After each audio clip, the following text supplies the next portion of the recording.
Yo, yo, yo.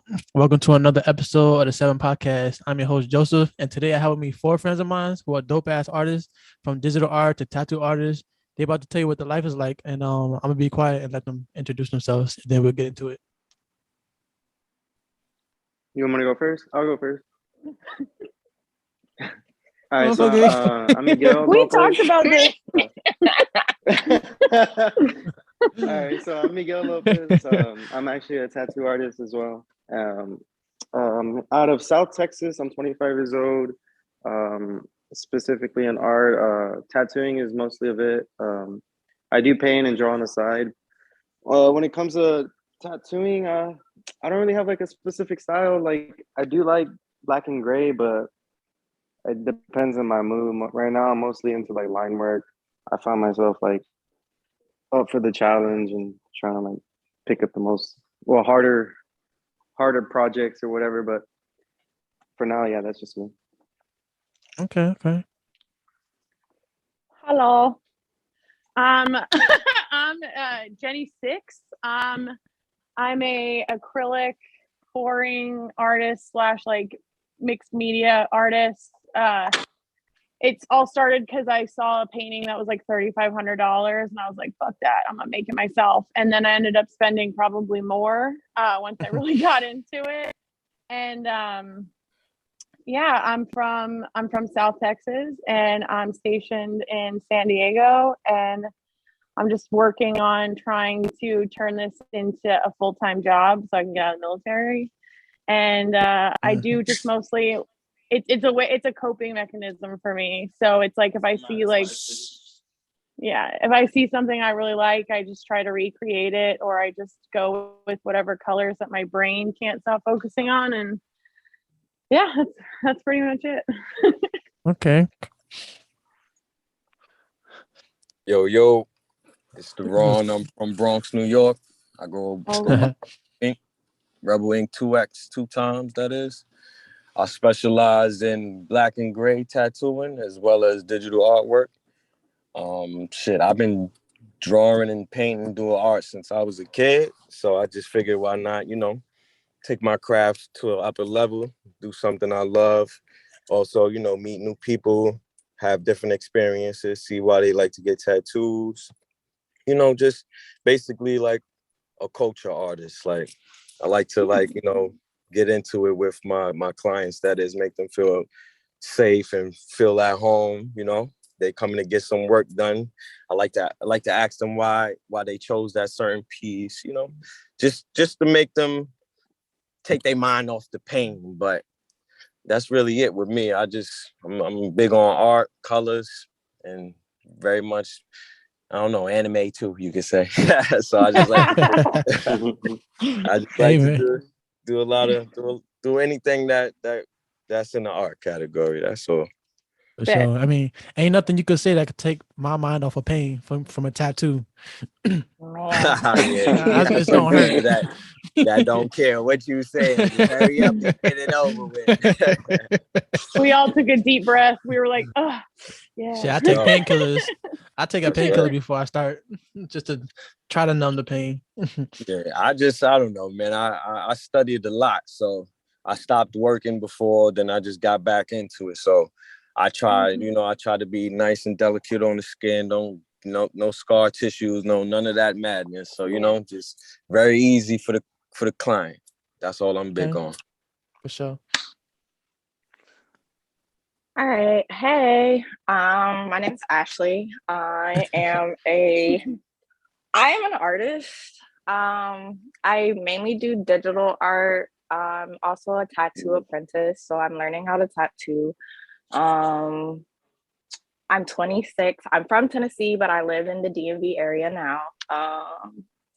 And I don't know what my art style, like what to call it. It's kind of chaotic, honestly. Sometimes I can do realistic, and sometimes I just go abstract, and sometimes it's like a mix of both. So I always just tell people that my art style is chaotic. I I always wanted to learn how to tattoo, but I actually just started learning from my boyfriend, who's a tattoo artist. And I just want to learn how to incorporate. I'm a very spiritual person, and I just want to learn how to incorporate spirituality into my tattoos, and also teaching people about what their spiritual tattoos really mean. And also creating a safe space for females too to get tattooed and to feel comfortable. So that's like my goal right now. Okay. Thank you. Thank you all for being here. Time is money, and some of you got kids, so this is a tough one to squeeze in, especially 6. I know I hit you like 20 minutes ago, but Yeah. thank you for being here. I came in the clutch. Yeah, that's crazy how we got each other on here from all over the country. Like you got Rebel from New York, Miguel's in Texas, 6 in Cali, Ashley you're in the DMV, and I'm in Chicago. So we everywhere. Oh, wow. Crazy. But I was gonna ask, you said you're from South Texas, 6? Yeah. What part of South Texas?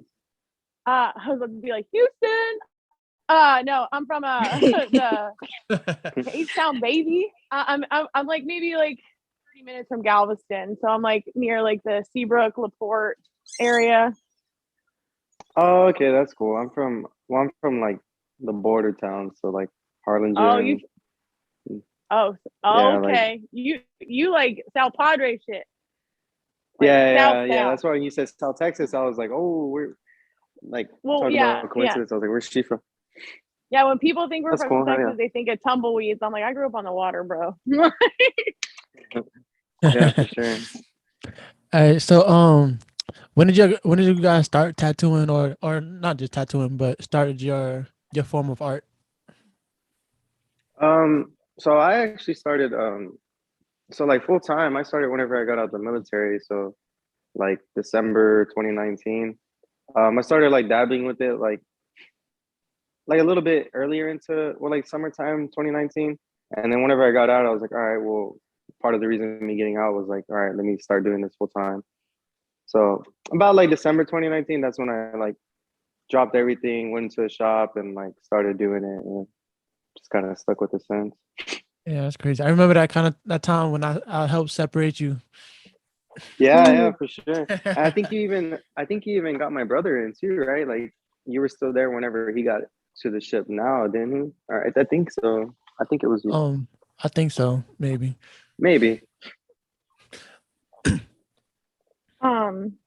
This is Jenny. Hey. Hi.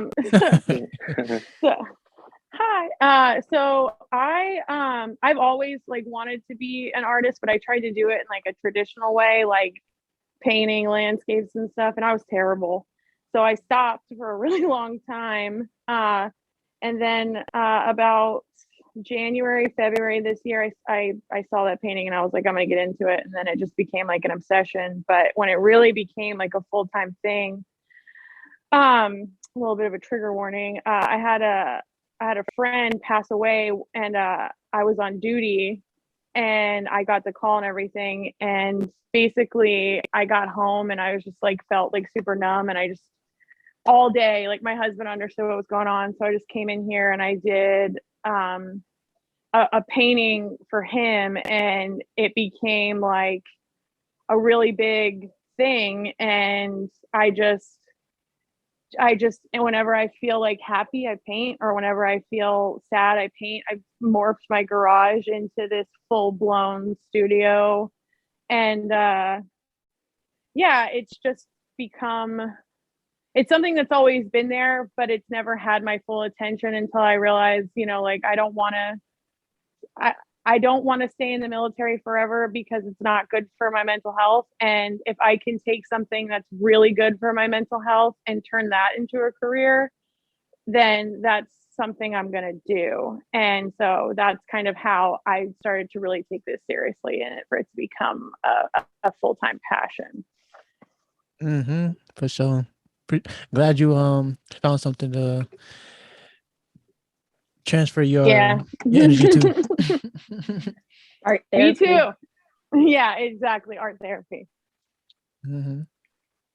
All right. Blessings, is Rebel again here. Nah.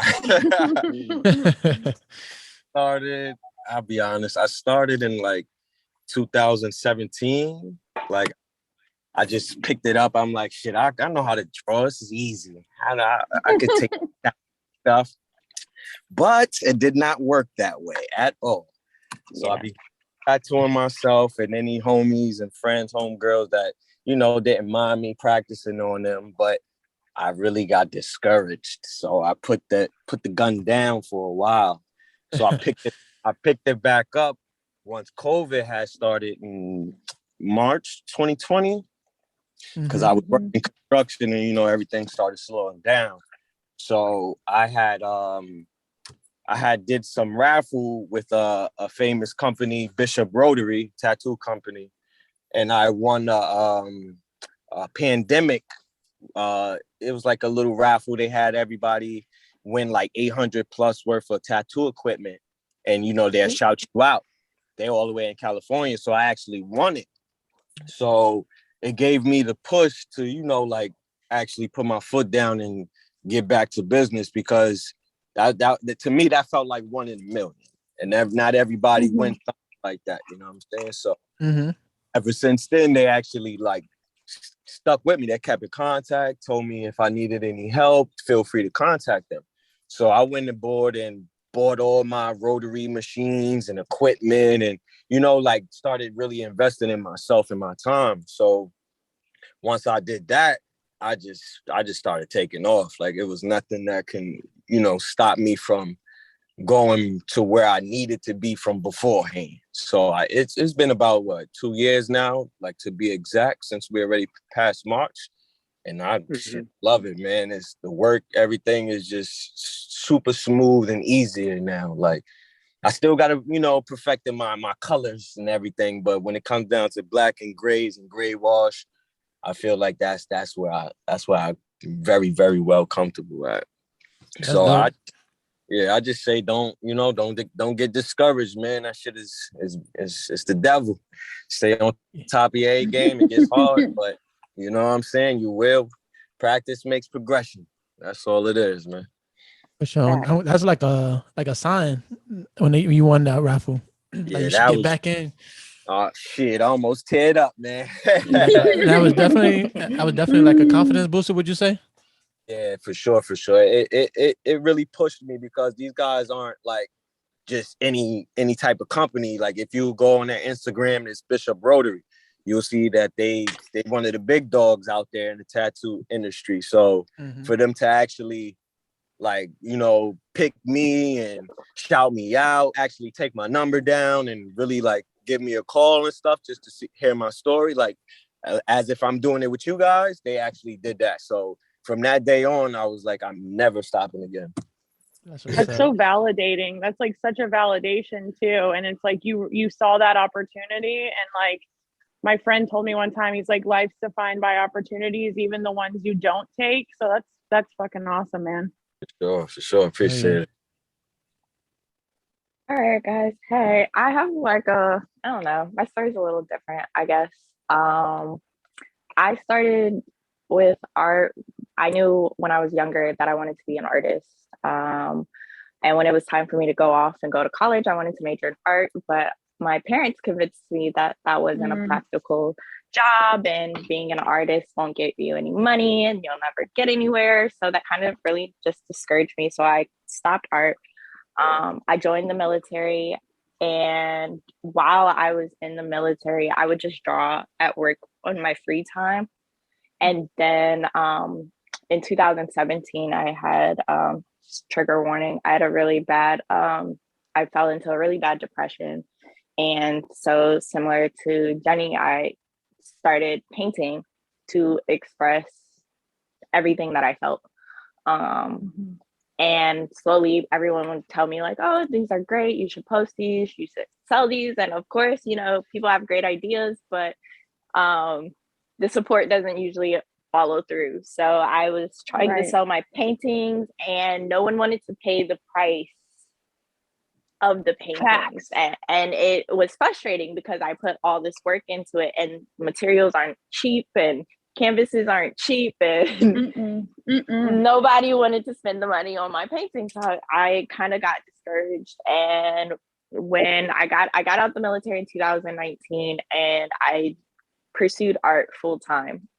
At the time, I wasn't a digital artist. I actually said I would never do digital art until I dropped my phone off an 11-foot balcony, and I had nothing but an iPad. So one day I was just like, F it, I'm just gonna see what happens. I started off doing basic graphics.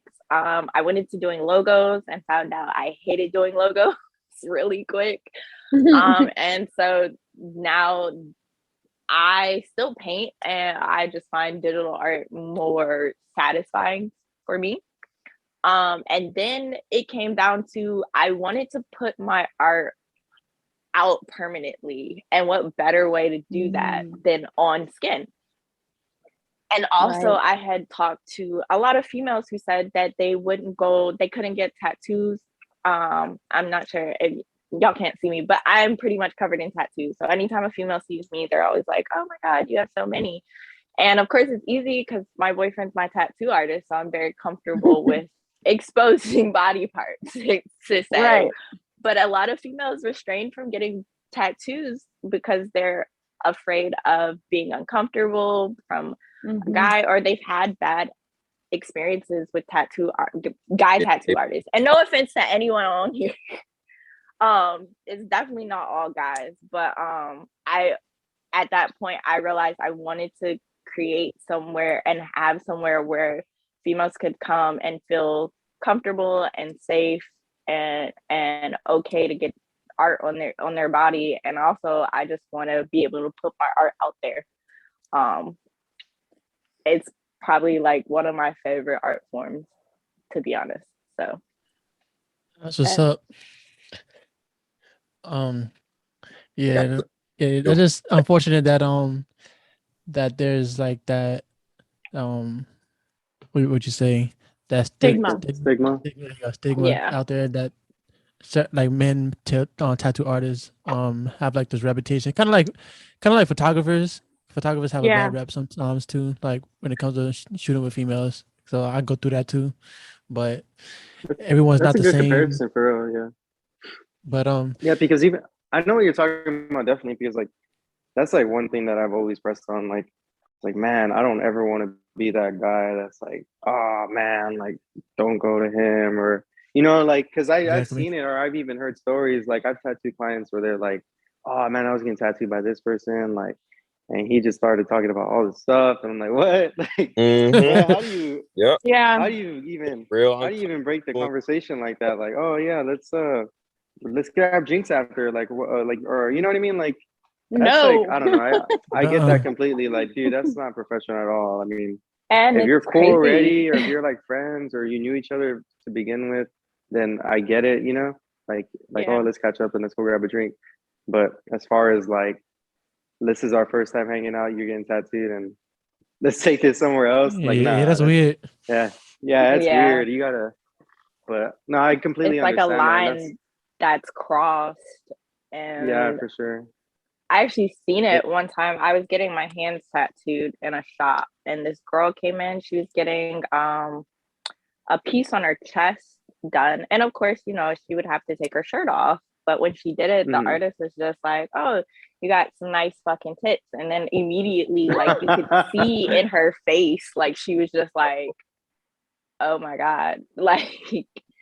And she literally got up and left, and I was just like, wow. Like, and he was so mad about it, and I'm just like, bro, you just, I mean, I can see, like, to you that's a compliment. What do you expect? That's we already know we have nice boobs. You don't have to tell us. I see them every day. Okay. Right, like, you're supposed to be doing my tattoo, not looking at my tits. And that's such an awkward.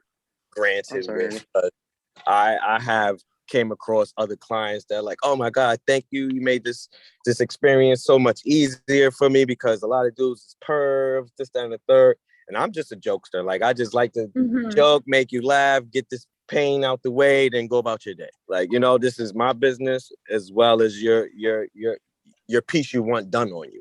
So there's no room for any of that madness at all. So like, I don't know. I just don't understand why dudes do that, you know, push the line, cross it. And to be fair, I feel like girls can also do stuff like that to men too. But it's like, I never really thought about it, but subconsciously I realized that everybody I've gotten a tattoo from, they're all females. I've never gotten a male tattoo artist. And I think maybe like subconsciously I did that to myself. So that's kind of interesting. I never thought of it that way. Mm-hmm. Yeah, for sure.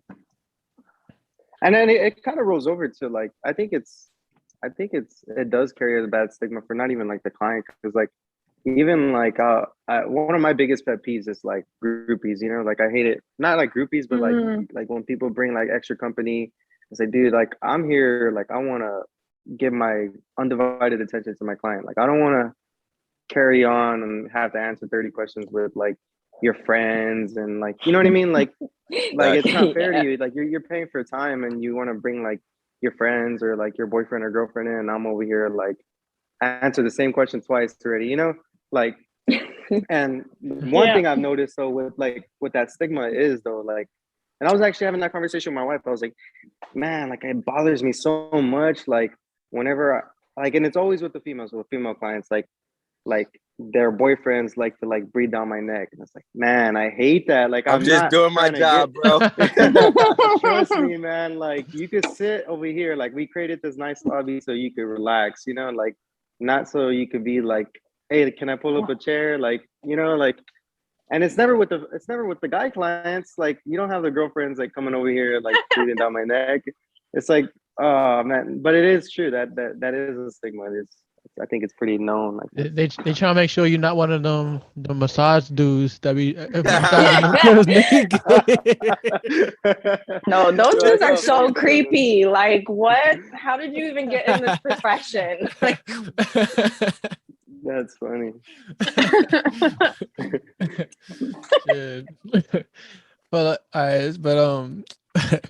For any like people like starting off in these fields like tattoo artists, digital art, would you consider it an expensive would it be expensive to start off? Personally for me, I mean, so thankfully I was in like the military when I did it, right? So I kind of like knew I wanted to start it. So I like slowly started buying stuff before I was gonna like fully commit to it. And then like even like things like an armrest or like little equipment where like, yeah, you could get by on not like spending a lot. I would make like, I guess like I would compromise and like, all right, I'm not gonna buy the most expensive thing. Like I don't really need that right now. I'm just starting. But as far as like something that I'm gonna use long term, like a machine or something, I would say not like to budge on it. As far as tattooing, I mean, it could get expensive, but you don't really need to invest a lot to get started. If you have like a good full-time, part-time job, if you could put away like $100 every other week, you could definitely have like a nice setup going within a few months. I don't think you need to put away too much. I actually had started with the Bishop Rotary machine, like Rebel had mentioned, but that one I had like, all right, one paycheck. Let me try and get this machine, and then slowly build off that. But no, I don't think tattooing. What's that?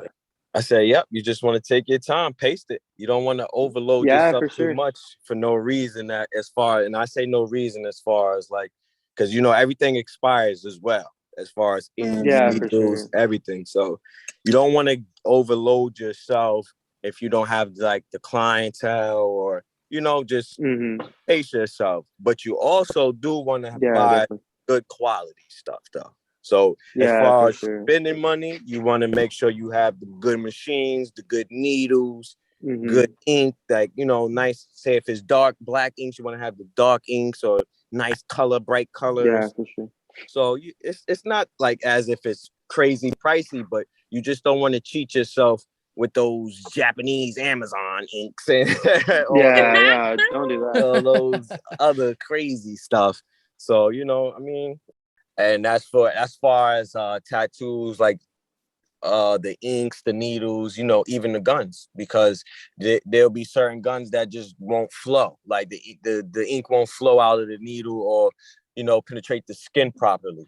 And as far as with the digital work, I love my iPad, and I use Procreate, the app Procreate. So that's a very, very, very good tool to use if you want to, explore the digital art. And it has different type of programs. You can make your little memes and gifs, all types of like NFT animations, all that stuff. So I just feel like if you really want to put your all into something, you're gonna study. You're gonna learn.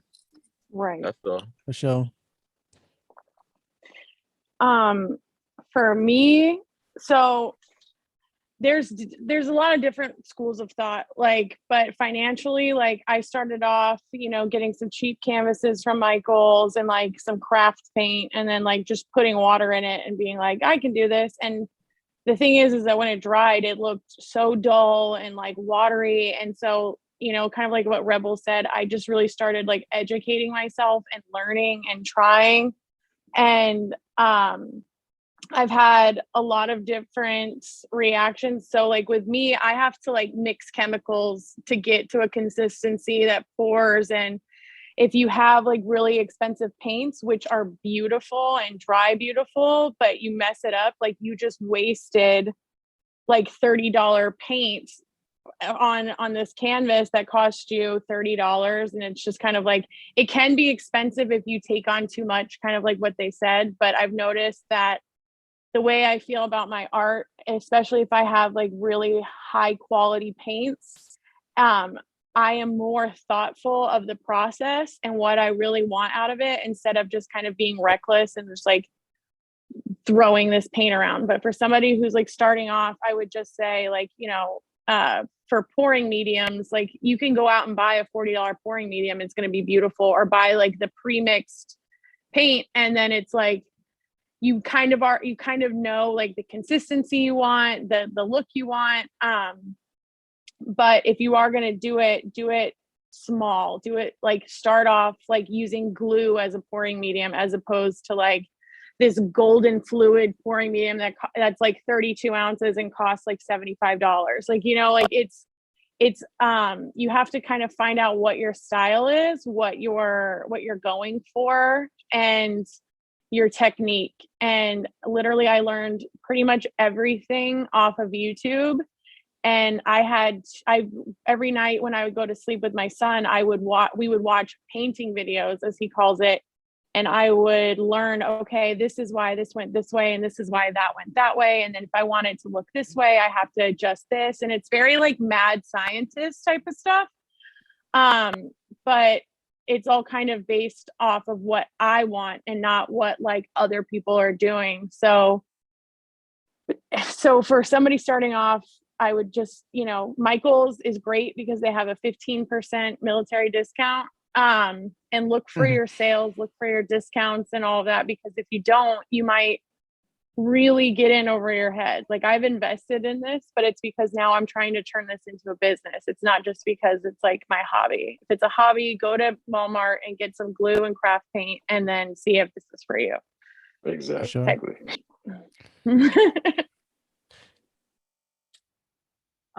Is it my turn? Yep. Oh, okay. Yes, it is. Messed up the order. Sorry. Okay. So for me being a digital artist, I have a Surface Pro 3. It is I got it back in 2016, so it's pretty old. I really do need to upgrade, but the prices on that are kind of outrageous right now. And I'm just not in the position to blow that type of cash on either a new Surface, or I might switch to an iPad. I'm not sure yet. I like my Surface Pro. I use Sketchbook on there, and I love it. My boyfriend has an iPad and he uses Procreate. When I watch him use Procreate, I actually don't think I like it, but I wouldn't know until I try it. And as far as like with me starting out tattooing, started off with my boyfriend's old machine that he had until he upgraded his machine. And then I won a machine from a raffle that I had no idea I was in, but he put me in.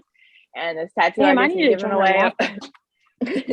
was giving away his rotary, and I started using that, but then I didn't like it, so I ended up buying another rotary that felt more comfortable in my hand.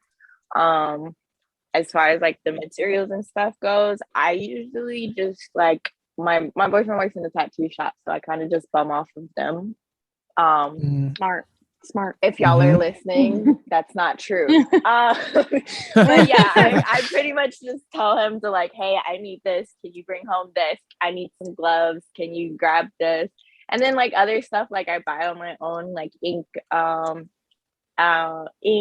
like green soap. I actually just bought my first fake arm. Well, the one I got myself. I had another fake arm that was given to me, but I just bought my own, and it was about $300. Damn.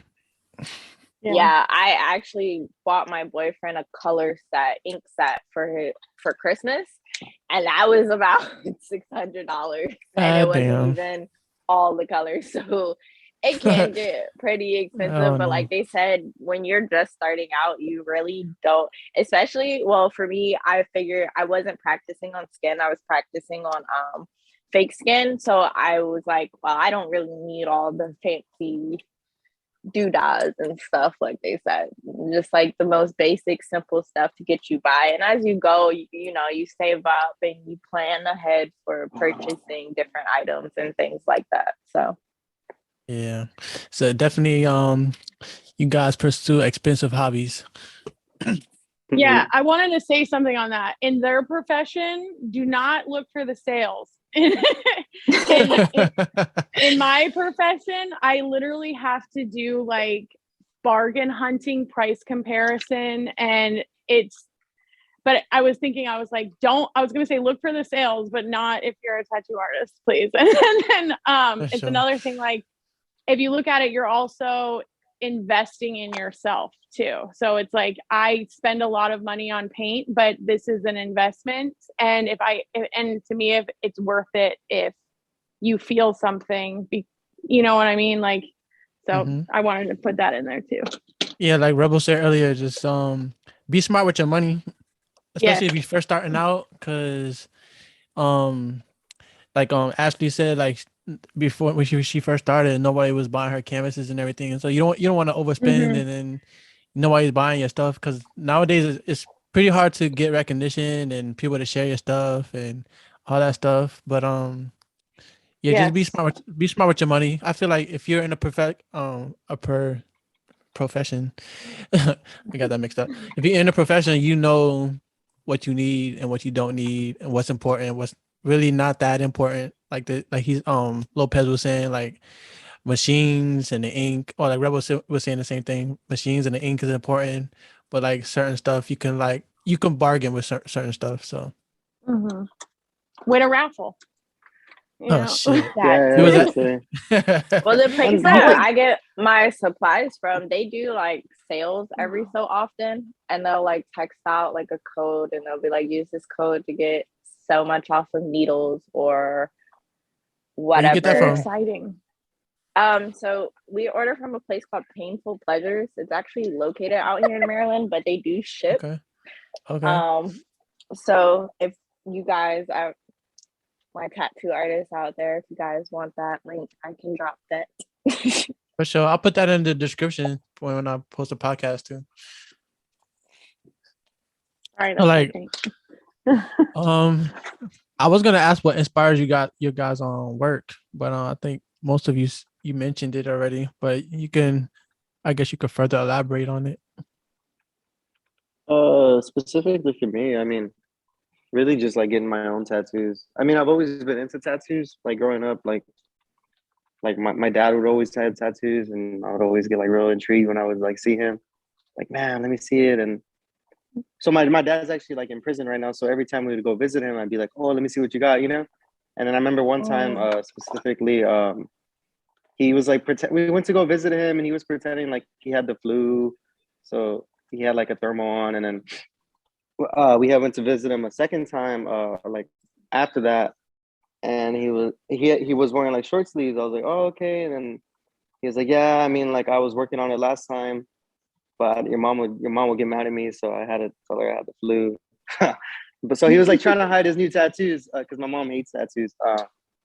So I mean, just really just tattoos. Honestly, like I've always been interested in it, and then whenever I started getting my own, that's where I was like, man, I want to do this. Like the liberty of doing it. You could take it anywhere you want to do it. Like I don't know, the freedom of it. I don't know. I love it. Okay. Yeah. It's just, For me, it's kind of cathartic because I'll see something, especially like out in nature. It sounds so Californian. Like I see like the colors, you know, like you ever try to draw a sunset or like take a picture of a sunset and you just don't feel it. And like it's like that's red, but in reality it's not red. It's red mixed with purple and yellow and green. And it's like that's what I find really inspiring is like seeing stuff out in nature and seeing if I can like take my colors and take the technique and the method and just make something that can make you feel something. So here in San Diego, they just had the Van Gogh Museum open up. And I always thought like abstract art was terrible. I was like, I'm not like, that's insane. And then I started making it. But I went and I got to look at these paintings close up and see the depth. And there was this one that had like a fire with like smoke that was made in like 1891. And it was like you were actually standing there watching this piece of land burn. And it was just like that to me is the most like inspiring thing, is to be able to see something or feel something and put it down on a canvas. And if somebody else can see or feel something and interpret it their own way, that to me is the most inspiring thing. That's what's up. Dope. So I don't know what's inspired. What I'm inspired by with the art. I honestly think that how it comes out on the skin, even when it's freshly done or when it's healed, like when the colors and everything is like not chipping off, and you know what I'm saying, everything looks how it was supposed to look on some paper. So the reason why I really got into it is because my first tattoo artist was like one of my friends. So he never really had money for something. So I used to be like, all right, well, give me a tattoo and I'll hold you down with something, or we go out to eat. Whatever, you know what I'm saying? Whatever the case may be, you got to work for it. So I picked it up myself because I'm like, damn, this shit easy. Like he just drawing, mind you, his tattoo gun was a gel gun. So they do the lighter spring and the charger cord wire, all types of stuff. So he made his own. So I'm like, yo, if you absolutely nice with this, imagine what you would do with some real equipment. So I took that upon myself. I'm like, yo, there's dudes out here that don't even really care for art, but they just want to make the tattoo money. So I would rather do both. So I feel like it'll be more fluent for me. You know what I'm saying? So if you have your passion into it, then you're going to go for it. Like there's nothing really going to stop you. Like no money, no, you can't afford this and that. Pace yourself step by step, little by little. And then you build your equipment set up. How I did it, I didn't have no shop or none of that. I had an extra room in my apartment. And I turned that into a tattoo room. I bought all the chairs and tattoo equipment and tables and armrests. Anything you will see in a tattoo shop, I put in that room. And like little by little, step by step, that just pushed me to like, just want to go. Like I want to be known as a tattoo artist, not a dude that's doing tattoos. You know what I'm saying? So I want everybody to be like, yeah, that's that guy right there. So I just kept it going. Like you don't want to get discouraged. That's the last thing you want to do. Everything takes time, you know. So you're not going to just learn so fast and be one of them 30-year plus type of artists. And plus, every artist is his own artist. Your work might not look like the next guy's, but it's still good. It's still decent. You know what I'm saying? You can't reflect off somebody else's work because yours is not like that. Every artist is a different artist, no matter what. So I just, my words to any and everybody is do you, be you. Whatever you want to do, Perfectly whatever said. you perfect in, You know what I'm saying? So just do what you got to do for you, and that's gonna make your artwork go to the next level. Definitely. Well said. Thank Um, you. For me, what inspired me for as far as art, like I said, I do a lot of abstract art, but I also do realism. Um, Honestly, I started doing abstract art with my paintings because I didn't have enough patience for realistic paintings. Like I just didn't have Same. the patience for it. So I was just like, let me just splatter something or let me just create whatever is in my head. And I would go to art shows, and I'm a person that I like different perspectives, and I like to hear everyone's perspective and understand everyone's perspective. So when it comes to like abstract art, like Gunny is saying, everyone has a different like view of what something is. So back when I was doing like pour paintings, I used to do pour paintings. I actually stopped because the material was too expensive. So expensive. It's so expensive. But I did one painting, and it was like with like red, black, and white, and everyone. This one lady comes up and she's like, "Oh, you must have been really angry when you did this." And I was like, no, not really. I was like, "Why do you say that?" And she's like, "Because the red, it's just out there." Then another guy comes and he's like, "Oh, this is giving me Asian Chinese dragon vibes." And I was like, Right. "Okay, yeah, like that's what's up." Like, and it's just like the spectrum was just so like, went from me Vast. being mad to and Chinese dragon. I was like, whoa. I do like doing digital realism in my art. Like right now, I'm working on a Hellcat. I'm trying to teach myself patience, but it's been like a very long process, and it gets frustrating at times. But it's definitely rewarding to see the outcome. Now, when it comes to like tattooing, my brother inspired me at a very young age for tattoos. When I was probably about 7 or 8, I knew that I wanted to be fully covered in tattoos because that's how my brother was. Like Miguel, my brother's in prison, and every time I would go see him, he would have more tattoos. He actually got my sister and my face tattooed on him while he was in prison, and I just fascinated by like, how are you getting a tattoo in here, like what's going on? And funny enough, the shop that my boyfriend works in, there's a guy that tattoos there, and he was a tattoo artist in jail, and he still has his machine, and he like showed me how he hooked it. I honestly was like totally intrigued by like jail tats. So that's kind of what inspired me. But I kind of got deterred away from tattooing for a while because I couldn't find anyone to teach me how to do it. And I didn't want to just like jump into it. I wanted to learn how to give a tattoo safely and properly, and how to run a line, and how to set up my machine, and how to do all the things as a tattoo artist. So me being with my boyfriend, like Rebel said, he wanted to be that guy. My boyfriend's that guy. When you walk in the room, it's the tat man. Everyone wants to talk to the tat man. They want to talk about their tattoos. They want to book an appointment. And here I am, just the digital artist girl that nobody wants to talk to. So I was just like, you know what? I need to get on this because I want to be that person. Like, I want to be that girl. Like, Rebel wants to be that guy. I want to be that girl. I want to be the tat girl. Like, right. I want to be the badass female that does tattoos. And you know, I want my recognition for my art. And I don't get that when it comes to like digital art, or maybe, you know, like my painting. So. And you're going to be, so. Facts. Rebel's so encouraging. I just want to say that. Yes, like, I love it. I'm like, yeah, I am going to take my time, and I'm going to pace myself. It's going to happen. Right. Thanks, That's right. Nobody else going to tell you. You got to tell yourself, you know? You get into existence. You got to do. Law of attraction is everything. Yeah. And that's like real important for us as artists, because it does get very discouraging sometimes. Like Facts.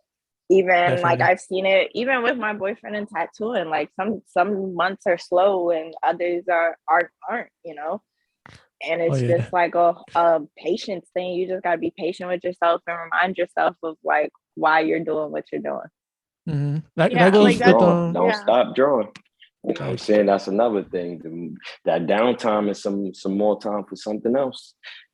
Do some more, you know what I'm saying? Perfect on what you feel like you slacked on in that last piece, or you felt like you didn't put enough shading in there, or your wrist gesture wasn't going the right way. Like all that counts. Mm-hmm.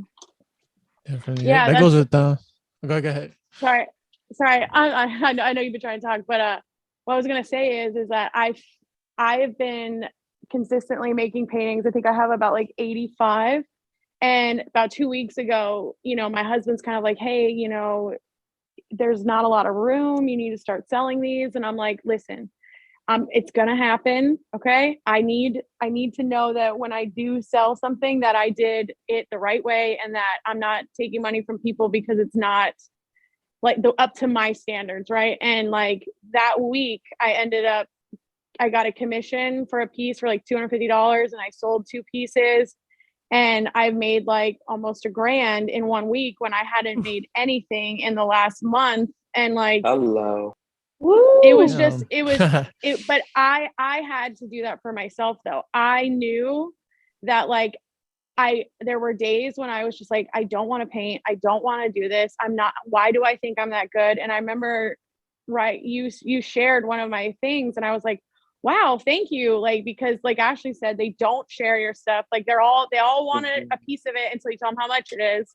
And they all want to support you until you tell them, you know, what it's going to cost. But like just sharing something and like, and asking me to come on a podcast, like, you know, a month ago, I was sitting here like, you know, maybe you're not as good as you think you are. But like what Rebel said, it's like, no, I am fucking good. And and if you don't want to pay this for what I do, then don't buy it. You know, like exactly. It's like my friend told me, she was like, it's not your job to wonder how your consumer spends their money. The price is the price.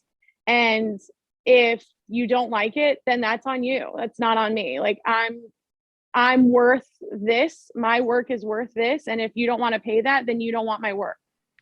You know, yeah, so trust me, I know how you feel. You know, especially with right. photography. If they don't want to pay your price, they're just not your customer. That's all. Because there's so many people out there that will buy your stuff. You just gotta be like confident in yourself. They will come.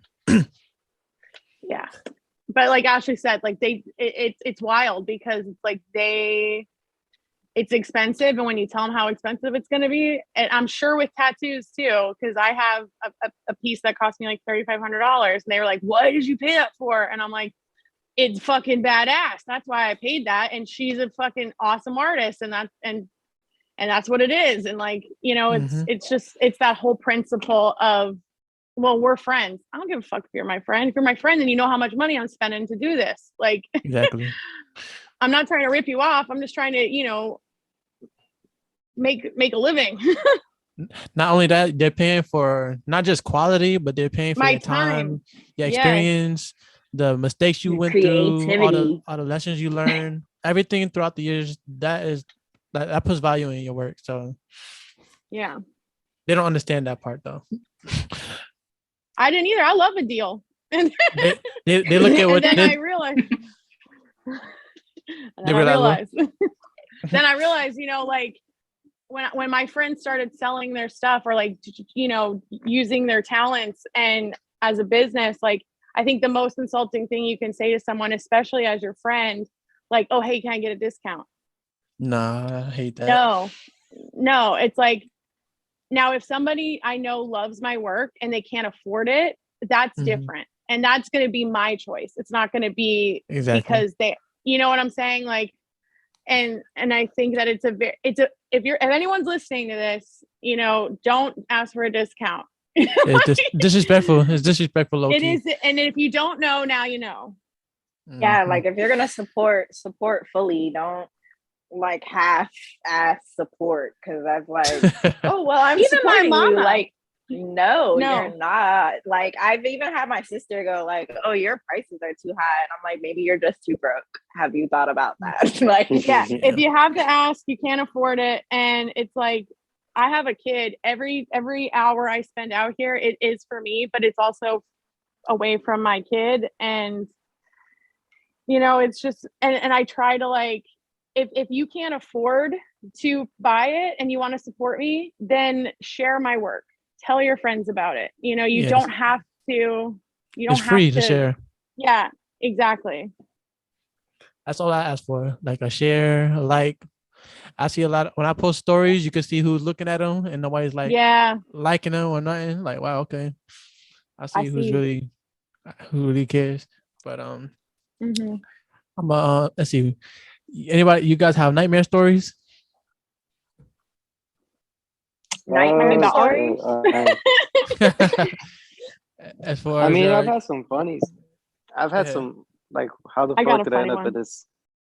But as far as nightmares, no, just like dealing with clients that are out of hand, But I mean that's something that you're gonna deal with. Mm-hmm. No, I mean I wouldn't call it any nightmares. I wouldn't say I have like a nightmare. I gotta save Cool. that for whenever I actually have like a nightmare. Okay, Nah.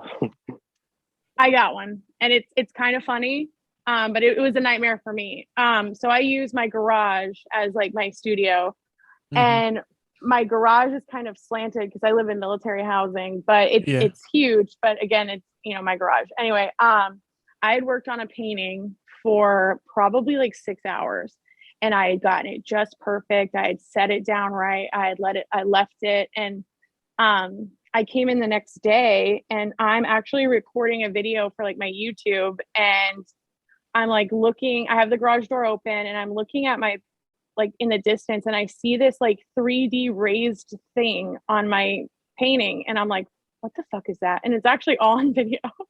And I'm like, what is that? And I go over there, and it's this ginormous like moth, like one of those, like, the motherfucker looked like he was like Silence of the Lambs, like, and his wings had gotten caught in the painting and dried. And I was like, oh my God. Oh my God. And he's like furry. It's like 3D. And so I go to like see if I can move him, and then his legs start moving. And I'm like, I start screaming, and I'm just like trying to throw up, and I'm just like, nope, nope, nope, nope, nope. And like, I loved this painting so much, and I put so much time in it. They were like really expensive paints, and it was an expensive canvas. And then so I just like, I left it. I just like walked away from it. I was like, I couldn't even look at it. And then my husband comes home, and he was like, what's up? And I was like, hey, look at that painting. And he was like, looks cool. What? And I was like, look at it. He was like, what the fuck is that? And he rips it off the painting. And as soon as he rips it off the painting, like, the skeletal remains and the insides of the moth were still on the painting. And so there was no saving the canvas. The moth was dead, and I just had to throw the whole thing away. And it was definitely, a part of me felt defeated and so upset, because you can't recreate some of these paintings. You can't just like, they're all unique, and they're all like one of a kind. So it was just like, that was such a learning experience. So now I keep my garage door closed, just that was my nightmare. I'm sure it's not. Damn. It's just more of like a lesson learned. That sounds like a lot of wasted money. That's a nightmare to me. That sounds like it would have been a cool painting. That sounds like it would have been a cool painting. If you like, I was going to keep it like that. On. Right. I was like, maybe cool. some.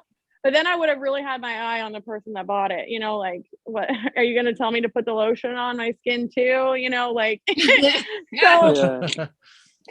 so I was going to keep it on there, but then my beautiful, lovely, amazing, supportive husband ripped him off, and it was just this fucking dead insect skeleton. So, if it happens again, I'm calling you. Okay, Miguel. For sure. That would have been dope. But I mean, that probably would, I don't know if that would happen again, right? It was cool. But it looked cool. Yeah. It was a cool painting. A guy died for it. You might as well, but it is died for it. He sacrificed his life. Oh Lord. He knew what he was doing. Getting real artsy here. All right, I'm done.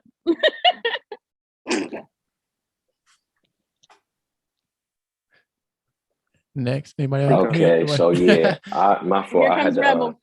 press the mute. I had a couple little scary people when it comes down to the tattoos. I had one. It was one of my friends though. He was getting a little forearm tattoo, and the way that he was like reacting to it was just making my job super duper hard. He was damn near moving and hollering like if he was getting a rib tattoo or something. So long story short on him, he didn't let me finish. So I was like, yo, you serious? Like all I gotta do is just a little shading and then we good. You make my work just it looks like a pencil right now. Like just let me finish. He's like, no, I promise, bro. Even if I gotta pay you extra, come back. It's just I'm not ready right now. So I'm like, all right, you gotta respect the clients and he can't take it. I'm like, all right, cool, whatever. Then I had another client. She was shaking like she was in a freezer, like moving. I'm like, no, you can't do this, please. She's like, I'm so sorry, I don't know what it is. I haven't got a tattoo in so long. And it was a cover-up. So I'm like, damn, you really you're really making this super duper hard for me. So I end up actually working through it, but I had to stop so many times because when you move, you don't want the lines to be shaky, So I had to pick the gun up every time she moved a certain way. I'm like, damn. And this was on like little hip area. I guess she was covering her ex-boyfriend's name and a little flower or whatever it was. So I was putting down like a better looking flower, more detail, more, just to make it disappear. But she was just killing me. I don't think I ever had an experience with somebody literally shaking. I'm like, all right, never again. Doing this one because you can't come back to this artist. Have a good night, sweetheart. See you later. See you never. See you never. Never 30. Yeah, that was. I only really had 2, but the more and more I get, comfortable with it, you're lighter on the hand as well. So you know when they're about to move, or you can just sense it sometimes. So just be ready to pick your hand up. That's all. Facts. That's so. I have like several nightmare stories. Like I've been drugged through the mud, but I'm only going to give y'all one, and it's the one that caused me to never do logos for people's businesses again. So this girl, she was actually a client of my boyfriend, and she was like, oh, you do logos? Because I'm new to the DMV area. This is not my area, but this is where my boyfriend resides and thrives. So he would always shout me out, throw me to oop. And so she was like, oh, you do logos? I need my logo done. I've been gypped by this graphic designer, which I was like, red flag, but okay, yeah, let's see what's up. So she sent me what she sent them as far as what she wanted. And honestly, it was terrible looking. I was like, this is the worst thing I've ever seen. Like, why do you want this? So I tried to recreate it, but then she was like, I'm not really feeling it. And I was like, great, because I wasn't feeling it either. That's why it looks like trash, because when I'm not feeling something, it just never turns out like great. So she's like, can you, I was like, hey, cool. We can work on some other designs. What do you have in mind? You have some ideas. Send me some references of other logos you might like so I can get a sense of like font styles, stuff like that. And she goes, oh, well, just be creative. And I know people think that's what artists want to hear, but that's like our worst thing when we're needing something very specific. It's like, don't tell me to be creative. And this is for your business. So ultimately you should be making the decisions or choices. So I said, she wanted you to figure it out for her, huh? Pretty much. So I was like, all right, cool. I come up with a few designs. She had a hair business. So I came up with a few designs that I was like, oh, these are simple. You know, when it comes to logos nowadays, like people see on social media that people have like these cartoonish big logos, and I'm like, that's not what a logo should be. It should be something very simple, very clean, very like straight to the point, visible, all of that. And so I sent her some designs. She doesn't respond for like 3 months. And then randomly she texts me, she's like, hey girl, any update on the designs? And I'm like, the fuck do you mean? You didn't say you liked it. You didn't say you didn't like it. You didn't tell me if you wanted to change something or what design you actually liked, because I sent her about 3. So I was like, oh, well, here are the 3 designs again. Let me know what you want to do. I didn't get a response. So I get on Instagram and I'm clicking through stories and I see her story and she goes, I'm looking for a graphic designer because the last 2 are unprofessional, no communication, just terrible.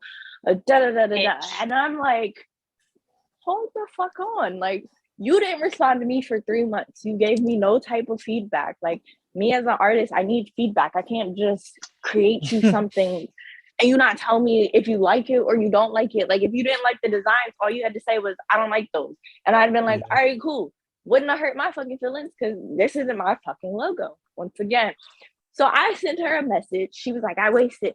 She put a $50 deposit down with me. And on her post, she made it seem like she paid all of this money. And I'm like, girl, you gotta have your little $50 fucking dollars back. Like, it's not that serious.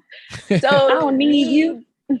Right. Like, me being the person that I am, I'm just like, you know, like I could either go crazy. Like, I was thinking in my head, I'm like, yeah, I should have my boyfriend book her an appointment, show up to her appointment, and whoop her ass. Like, but then I'm like, you know, like I don't want to, you know, up here in like where we're at in Maryland, like it's like real close. So once somebody bashes you, you know, it's kind of like everybody just jumps on board, especially with me not being from the area. So I was like, all right, I'm gonna handle this professional.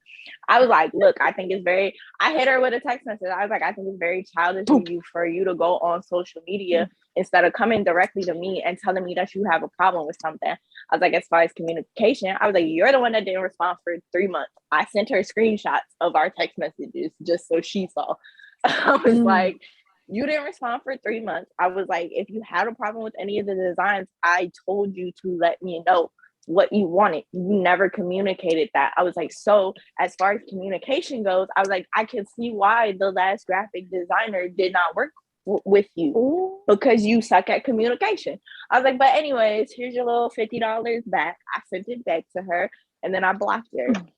And then of course, my boyfriend, I mean, she never tried. I don't know. She never tried to book an appointment again. So I don't know where she's at in life. You know, hopefully she's doing good. If not, hopefully she found a designer. Probably not. I don't know. What was her name? What was her name? But no, that was like, that really just like off put me because it was just like, I got tired of people being like, oh, well, I don't know what I want, so just figure it out. And I'm like, yep, nope, not doing this again because it's a trauma response. It is a trauma response. I am traumatized. I felt so disrespected though, because I'm just like scrolling and I'm just like do, and I'm like, blindsided. What the fuck? Yeah, blindsided. Right.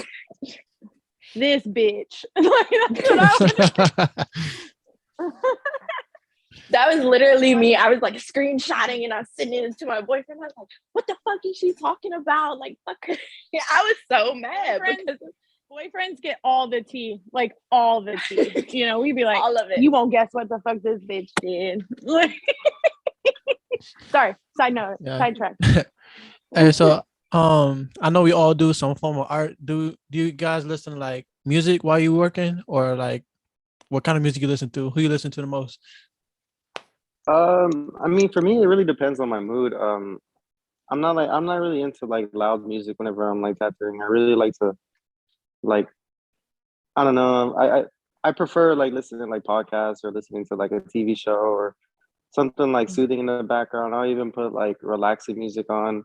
Mhm. Most of the time, clients will come with like their AirPods anyways, or they want to be talking. So it doesn't like as far as like music for clients. I mean, unless I'll even give them the remote. Like, hey, we got like HBO Max or like Mhm. Netflix, YouTube. Like, go for it. Put on whatever you want. If not, like I'll put like just something Oh yeah. relaxing on. I'm not too much into like listening to music, I more feel you. like TV shows or You like that podcasts. background noise. Yeah, definitely. Like just something like, oh, what was that? Not so much of like a playlist or anything. Uh-huh. And like as a client, I could speak for as a client of like I guess you can compare it to like an Uber driver. I prefer it being silent. Mhm. I give the Uber driver 5 stars when it's a quiet ride. So Hmm. Yeah, definitely. And people call it like ink therapy. So I mean, ink therapy, and you have like loud music going on. It's like I don't know. it don't I mix. don't think it's relaxing. Yeah, it would be. I don't know. I find it more soothing for like just I something guess something everybody's relaxing, different. just chill in the background. Yeah, definitely. Yeah, whatever works. Um, so I think Joseph, you might remember this, but I like to listen to audiobooks and true crime Mhm. podcasts. Oh Like yeah. it's actually like another full-time job, and I don't know anybody else who listens to as many audiobooks as I do, but so what's really great about my medium, I guess, is that it's very much my safe, personal, private space, and I'm alone. And so it's the only time where I can really like decompress. And so if I have somebody in here with me, I make sure it's silent. It's like the same place with my car. I'm like, I don't want to talk. I don't want you to know what I do in my private time, which is like listening to audiobooks. But I listen to a lot of audiobooks, a lot of podcasts, but if I don't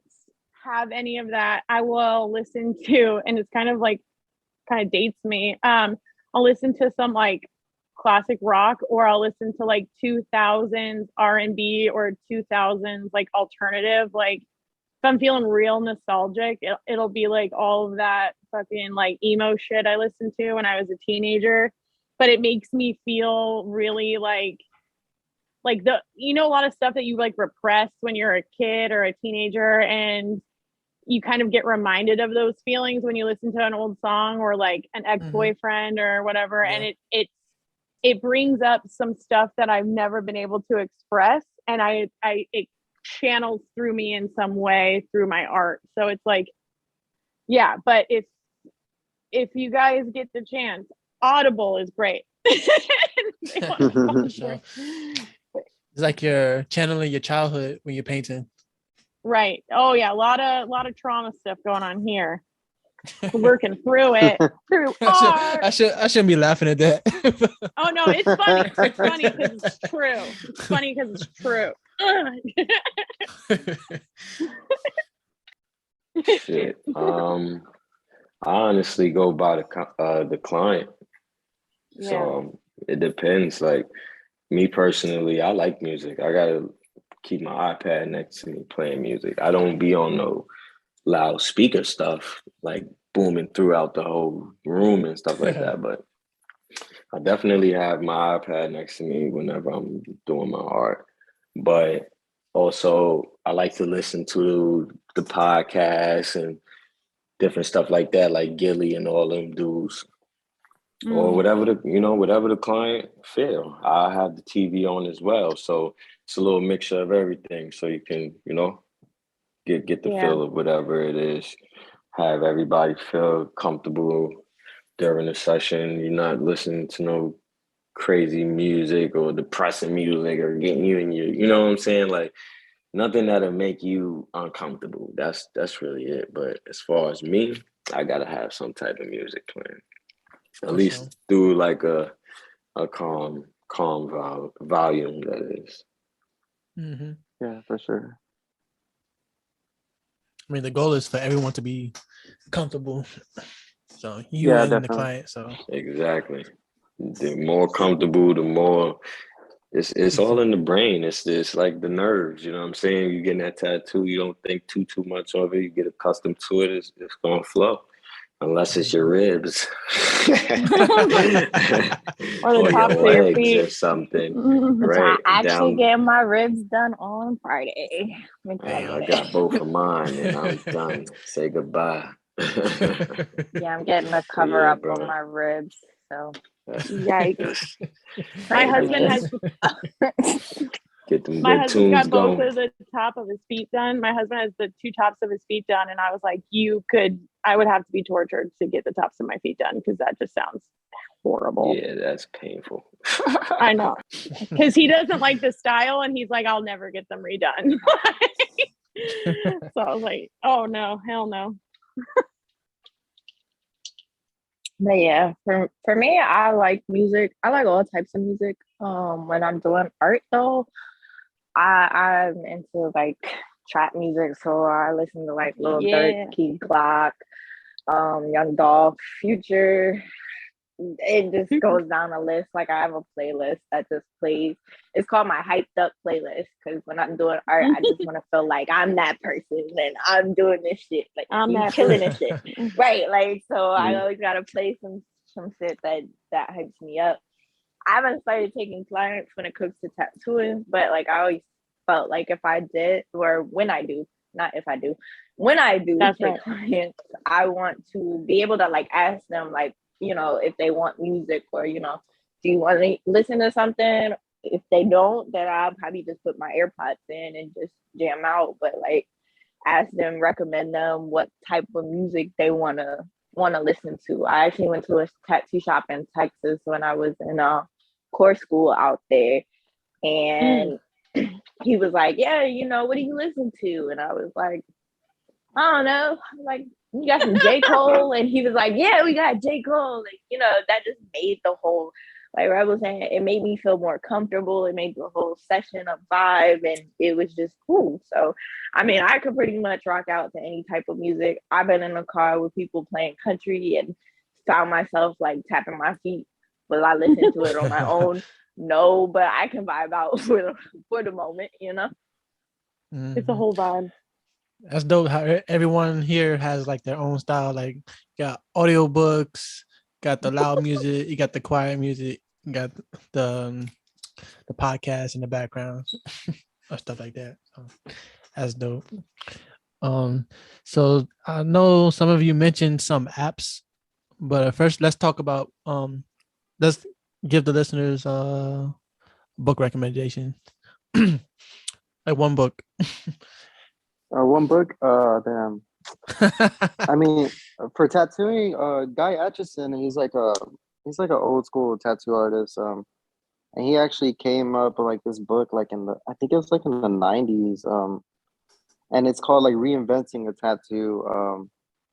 The way he has it set up, you can't just buy the book. You have to like buy it for a year.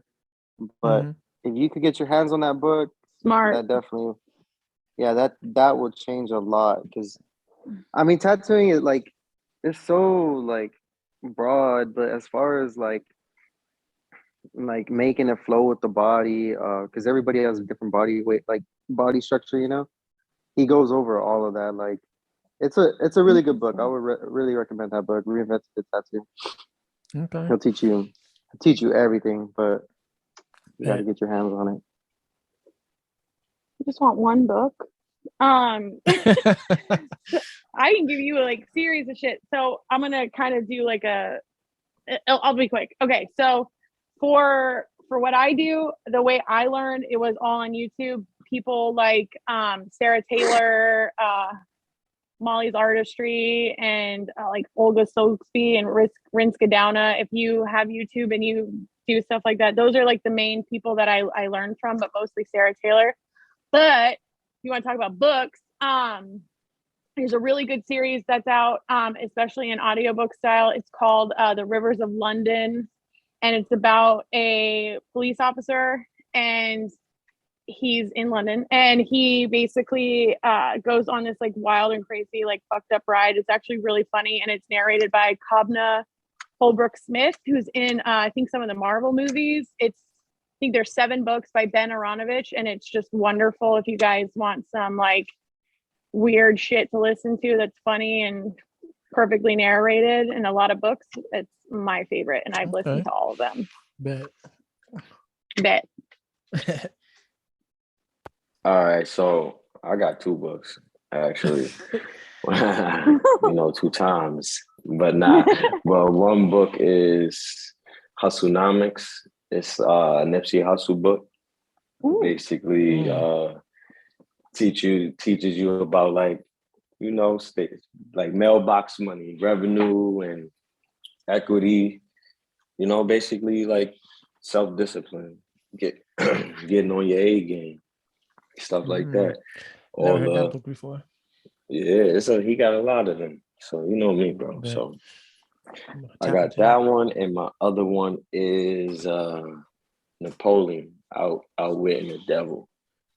That one's another good goodie. Makes you, really tapped in with yourself, your self-discipline, your law of attraction, your beliefs, energy, everything you attract, you know what I'm saying? Everything you put out there, you bring back. So I don't know, there's some goodies out there, but those 2 I recommend for the brain, and the Hustlenomics is for that business. That's what we're talking about, your own business, your own money, being your own boss, and having partners, and a team that's actually going to work, put their foot down, and not procrastinate.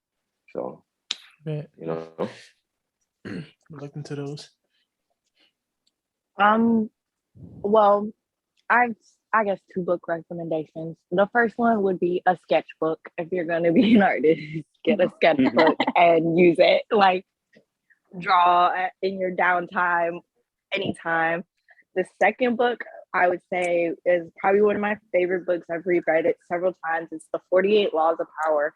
And it's honestly a good book when you're applying things to like business wise. So like they have a law that says it's a law that's like win through your actions, never through argument. And that's just like, show people what you can do rather than telling them what you can do or arguing down somebody. Like, the example I gave of like my nightmare story, I could have went back and forth with her, I'm sure, but you know what? Like, I'm gonna show you I'm a good designer. I could have gave you something great, but whatever. Also, another one that I live by is so much depends on reputation, and you have to guard it with your life. And being an artist and being a tattoo artist, your reputation matters a lot, because if you have a bad reputation as a tattoo artist, you're not gonna bring in clients. Or like we was talking about earlier, tattoo guys being creepy. If you're that tattoo guy that's creepy, like you're not gonna get, female clients. Or even as a female artist, if you're creepy towards you're like, I've heard of female artists, tattoo artists being bitches to other females. They lose out on that clientele. So it's like you have to make sure you represent yourself in a professional manner at all times, even when like it seems like you don't want to and you want to lose that professionalism. So I definitely say 48 Laws of Power, even if you're not trying to run a business, for your mental too, that's a really good book. Man, for sure. And just to be fair, Miguel and Six, y'all can recommend one more book. Yeah. All right. Damn. All right. There's a lot of good. You don't have to.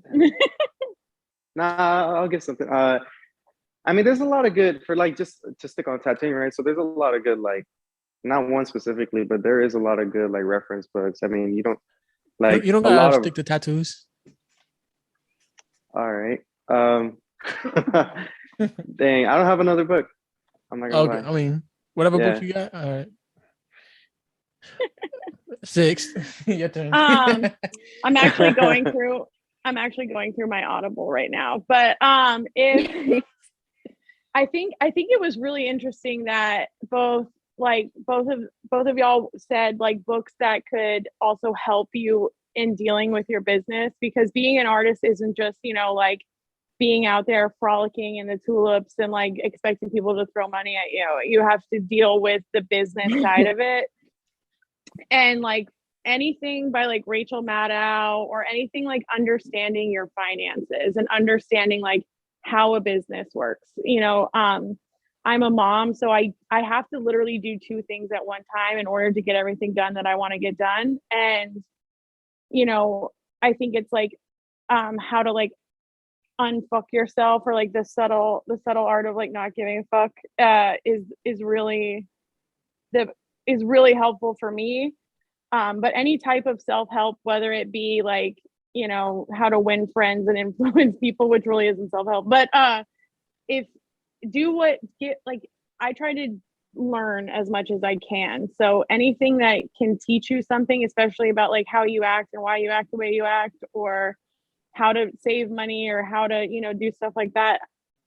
My favorite is just going on YouTube though, for like business stuff that involves my art. But if you guys want good books, you can hit me up out of the podcast, because I have a list that I've been keeping since like 2015, and I think there's about 250 books on there. I listen to about 100 a year.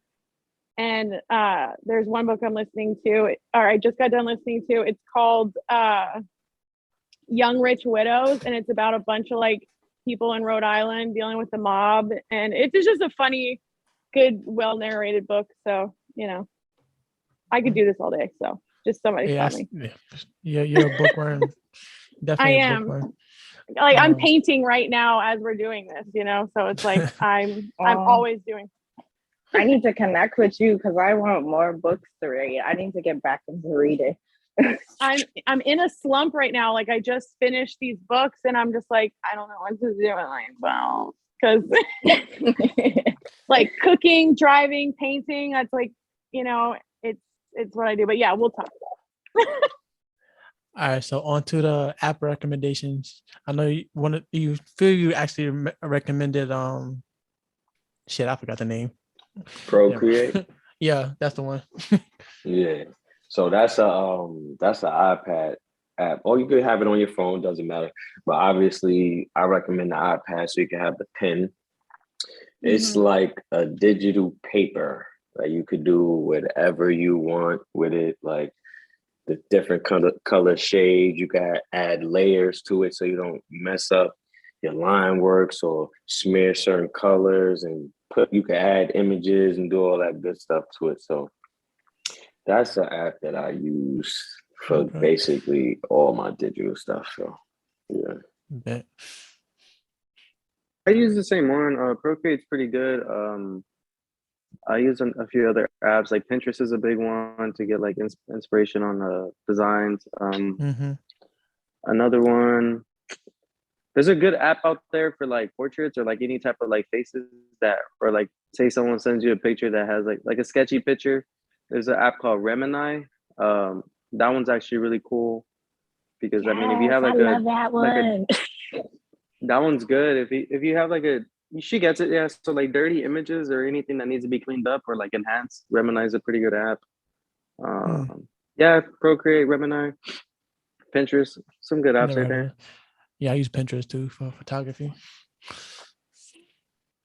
So I also do YouTube videos, TikToks, anything to kind of like get my name out there. A really good app that my friend put me onto was called Power Director.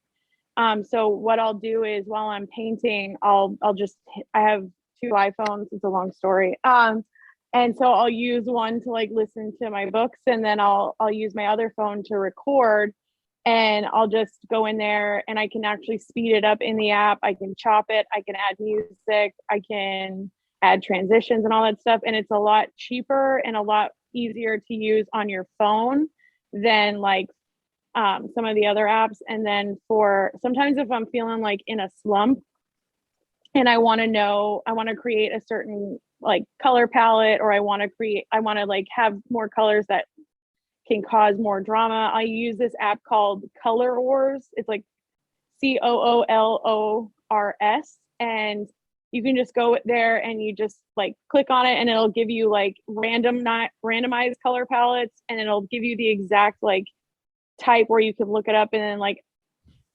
take it to like either a paint brand or a type of number to where you can get like the closest shade possible to like recreate that idea. Or you can upload a picture. Like I took a picture of a flower the other day and I uploaded it and it gave me the closest colors to that picture so I could recreate it to the best ability. So that was really helpful in the stuff that I've been doing. That's dope.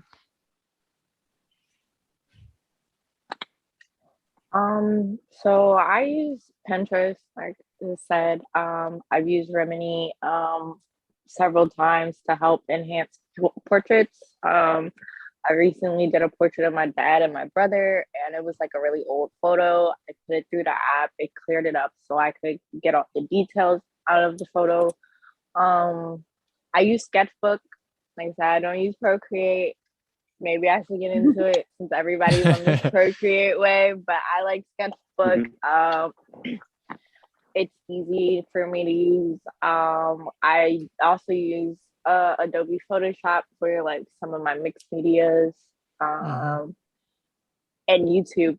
I will YouTube tutorials if there's like something I want, a certain effect that I want to get in a graphic that I don't know how to do. I'll just YouTube it. I don't really have a specific person I watch on YouTube. It's just whatever video looks the best to me. I go through, watch it, follow it. So yeah, and then as far as like content creating, I use TikTok mainly to create like reels for IG and stuff like that. Okay. Dope. Don't sleep on YouTube now. Oh yeah, YouTube has everything. I've been looking at real estate wholesale videos, and this one girl, she breaks down everything, and like I feel like this unlimited amount of information on YouTube because there's so many videos out there. You don't even gotta go to school. You could just go to school on YouTube, to be honest. Right. Yeah. And I use Universe. It's like a website building. I actually think I got that from you. Yeah. I think you posted it and I was like, I need a website builder that's easy to use. It was super easy. Universe. Yeah, Universe, I'm gonna look into that. Yeah.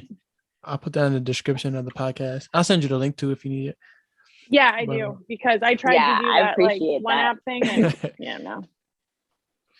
But yeah, before we finish up, I want you guys to give me like one piece of advice you would give like a beginner, of like someone pursuing the field that you're in. For tattooing, I would say, like kind of like what Rebel was saying, just don't get discouraged.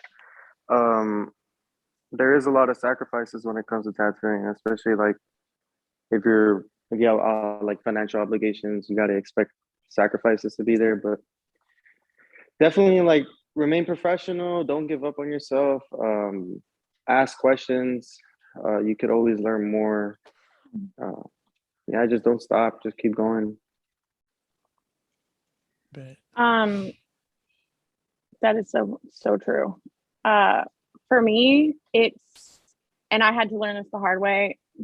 Don't compare yourself to what other people are doing, because then you'll just become like a replica of that. You need to, feel what you feel. And if you feel it's good, then it's good. And you don't need that validation from anybody else. If you think your art is hot shit, then it's hot shit. You don't need somebody else to tell you it's hot shit to believe in it. And then another thing is like, don't let your fear get in the way of your dreams. Because I was really scared to show my paintings on social media, because again, going back to what I learned the hard way, like I didn't want to kind of be ridiculed like I was when I was younger. And if I would have let that get in the way, and if I would have let my fear stop me from sharing it, I wouldn't be on this podcast right now. I wouldn't be,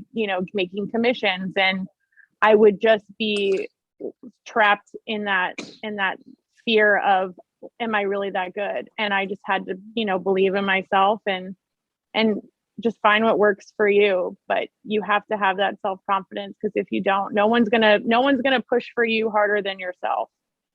So don't forget that. That's a big fact. Well, shit.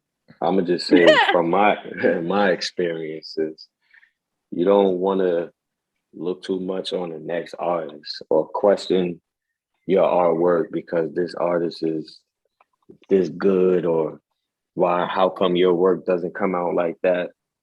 It's time. Like everything is really, really time with this. So take your time. You know what I'm saying? Like I said in the earlier when we first started, you don't want to like basically look at the next man or next female's work. Every artist has their own type of like style, I could say basically. So don't get discouraged or don't quit because that first or few tattoos isn't coming out, or artwork, or whatever you put your all in isn't coming out how you want, because there's always steps to stuff. Like there's levels to everything basically. You know what I'm saying? So you want to really take your time. When you slow and steady wins the race, they say that for a reason. So I don't know. That's all I say. You don't, focus on you. Don't let nobody distract you. What you believe in is what you believe in. Your craft is your craft. Facts. It sucks going last because everyone usually just takes what you have to say. But no, I was just gonna say, like the usual practice makes perfect. So when you're just starting out, you're not gonna be perfect. Like it may not look like, it's cool to have artists to look up to and aspire to like reach their level, but like Rebel said, it takes time. Like that happens over time, and the more that you work at something, the better that you get at it.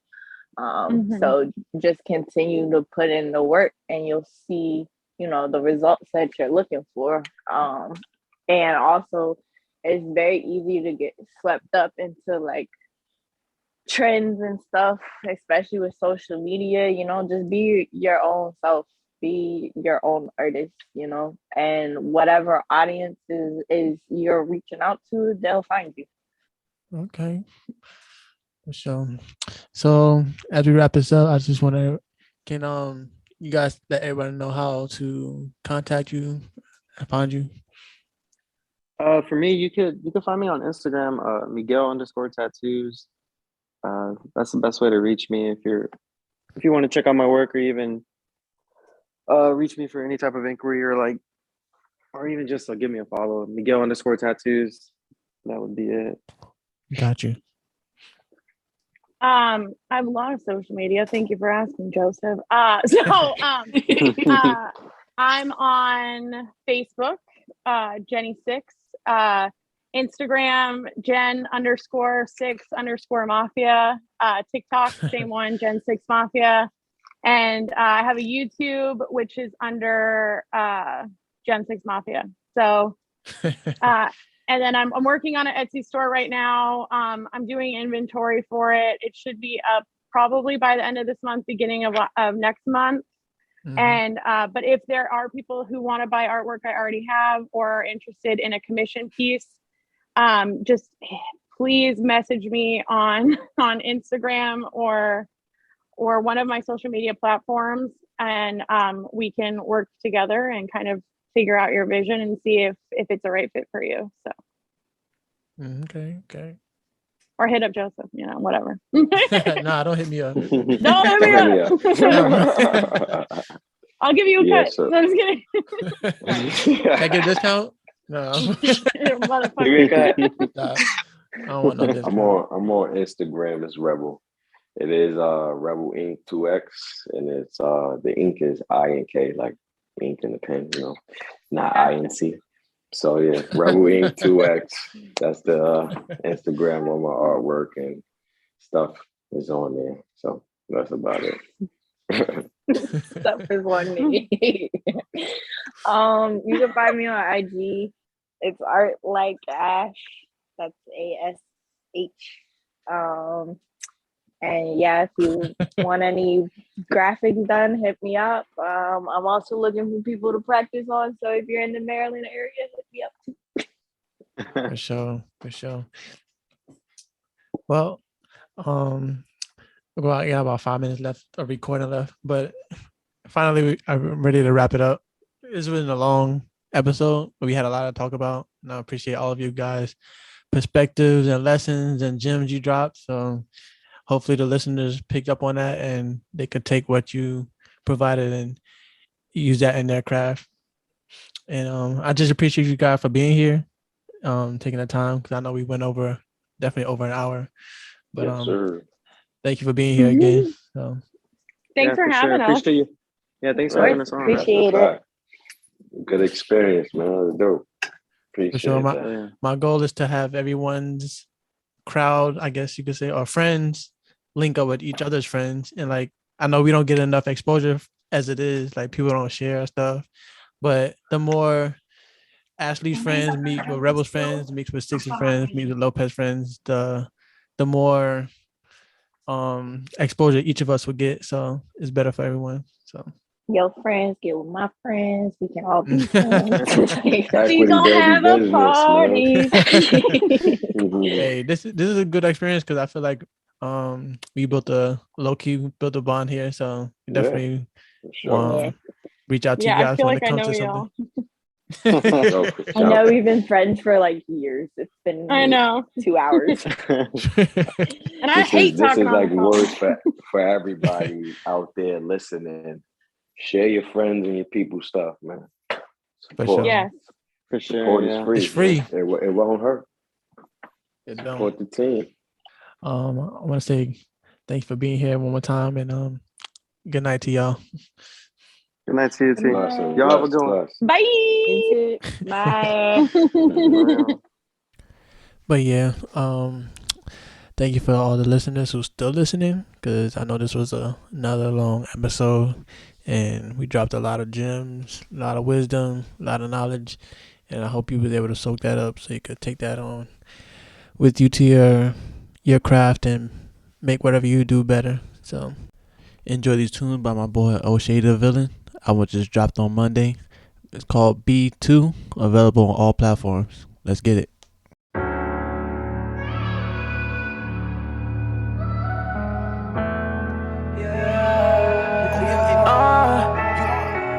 Waking up, yeah, from this dream, I'm hoping waking up. Got me feeling deep in my heart and I ain't saying enough. Something's better left unsaid, wish I made it up. Tried to get you out of my head, but couldn't hate it enough. Couldn't put your pride aside for me, but I just did it in an instant. Then we argue once and then you just forget it. Try to tell me, see the bigger picture, pain ain't even finished. Try to tell me be selfish, but once I did it, you start dipping. Heartbroken and certain, she said she can fix it in a minute. Don't got time for waiting, I'm just trying to stay up on my pivot. I told you that I love you, you're but this cause I'm wishing you didn't get it. Don't play games, I don't scrimmage. I don't got time for counting sides, just switch it. They just wanna keep an eye on your business.